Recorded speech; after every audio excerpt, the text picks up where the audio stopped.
The new Racial Equity Commission now has bylaws to guide the way it works. The City Council voted to adopt the guidelines for the Durham City County Racial Equity Commission during its August 2nd meeting.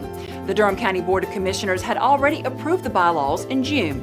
The goal of the commission is to examine, recommend, and advocate for policies that will help to eliminate the burden of systemic and institutional inequities and racism in Durham County.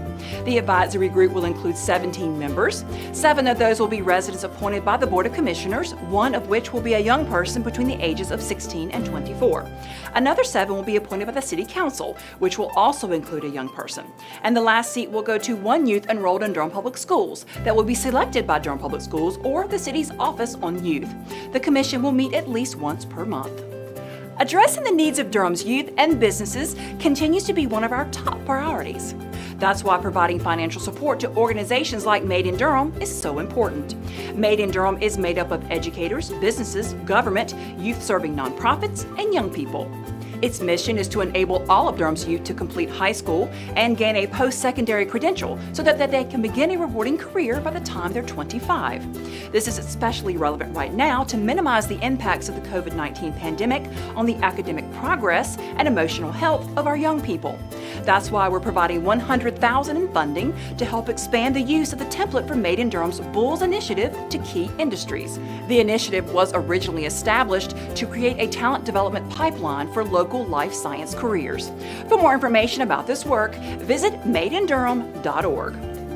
Often when new water and sewer service has to be installed or repairs completed, more repairs then have to be made to the surrounding street infrastructure. Because there are so many locations where this needs to be done right now, we're hiring outside contractors to oversee and perform that work. The City Council approved spending $1.2 million for asphalt, sidewalk, curb and gutter, driveway aprons, and curb ramp repairs associated with utility cuts and sidewalk repairs.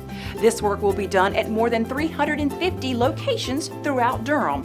In addition, $399,000 will be spent to hire inspectors to ensure damaged areas are repaired to established specifications and standards, traffic is controlled properly, and construction crews are working appropriate hours. To find out more about the work of the Street Maintenance Division of the Public Works Department, visit durhamnc.gov/979. Our work to provide housing assistance and services to low-income people in Durham living with HIV and AIDS is continuing with the help of our partners. The U.S. Department of Housing and Urban Development's Housing Opportunities for Persons with AIDS programs, or HOPWA, provides housing and other support to help those with multiple health and life challenges to achieve housing stability.